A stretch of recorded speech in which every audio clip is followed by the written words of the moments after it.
pages online. This is a special edition called Tuesday's Tips. Every Tuesday we're going to post a new tip on how to use our special sponge painting system. These are designed specifically to give you additional information as you continue your growth in our program. Let's get a start and take a look at today's tip. Tuesday's tip today is about greeting cards. Displayed before you are various items that you will need to create greeting cards from our normal online art class program. This tip today is going to teach you how to make your paintings into greeting cards, both for holidays and for other events. Let's get started. You may or may not have all of the things that you see displayed before you here. There are alternative ways of getting this project done, but the best way is to use some kind of a translucent cutting mat that already has the grid marked out on it for you, because that makes the measuring of everything so much more easily done. However, if you do not have one of these mats, you can do the same thing with a piece of cardboard or chipboard or mat board, some kind of board basically so that you're not going to be cutting into your table surface. You should have some kind of an X-Acto knife. Be careful, you do not want to cut yourself with the blade. A T-square is exceedingly helpful when doing this project, but you can get away without a T-square, but you have to do much more measuring. This is called a pica ruler. It's used in printing. You don't have to have anything this fancy, but you should have some kind of a ruler that is stainless steel preferably. If you use aluminum rulers, the blade tends to sometimes cut the edge of the ruler, and eventually the ruler is no good because it is no longer straight, because it has nicks and gouges from the blade. The stainless steel ruler will not have that problem. When thinking about making greeting cards, there are several ways to accomplish this project. This is by far the easiest way to do this project. You simply have a full sheet of our normal paper, and we'll show you how to cut it in a special way so that it can be folded perfectly in half. The problem with this particular size is that envelopes may be difficult to find. Also, we know, because we've done this before, postage for this size card on this size envelope with this weight is a little bit more expensive than normal postage. Another alternative is to take one of the existing paintings that you've already made, score it down the middle, which we'll show you how to do in just a minute, and then simply fold the card. The problem for this is that you'll have to cut the border around the outside edge in order for it to be even and small enough to fit into one of the preset envelope sizes.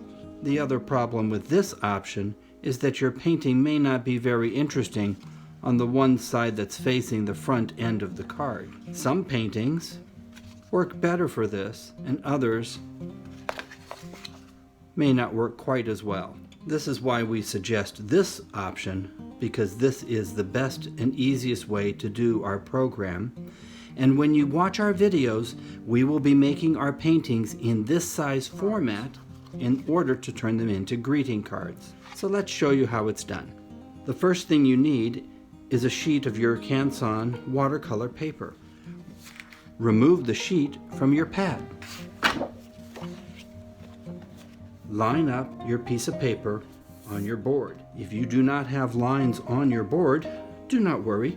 If you have the T-square, you can simply find the approximate middle of the page. Put a little dot with your pencil on the card. Turn the T-square into the opposite direction and line it up where the dot was, and draw a very soft line down the middle of the page. If you own a plastic T-square like this one, never use the blade against the plastic T-square. It is guaranteed to cut the plastic and ruin the T-square. Using our stainless steel ruler, line up the ruler right alongside the line that you had already drawn with the T-square. It's important to note that we are not cutting through this piece of paper. We are doing what is called scoring. which is to put a soft little cut line on the top edge of the paper without going all the way through it. Place the X-Acto knife along the ruler, making sure that your fingers are not over the edge of the ruler, and softly pull all the way down. One pull softly should do it. Eventually you'll get the feel for knowing how much pressure to push onto the blade. Removing the ruler and picking up the paper. Now we can see that when we fold the paper, it folds right along the edge where we scored the paper. If you've done this perfectly right, all of these corners should line up perfectly. If for whatever reason you were a little bit off, you can always use the ruler and the X-Acto knife again to clean up any of the edges as needed. Once your paper has been folded into the cardstock format, now all you need to do is take your tape and border off the edge of the sides of the corners of the paper all the way around, just like we normally do for our painting. Continue to paint the painting as normal, and when you're done, remove the tape and you'll have a beautiful painting. Once you have the cardstock and the tape wrapped around the painting, you will notice I have a thinner piece of tape that I've used here rather than our normal wide tape. You can purchase this also at the same place where you purchase your frog tape to get the thinner version of the yellow frog tape. One other note that I'll make is this little line that I have drawn onto the tape. There's a reason for that.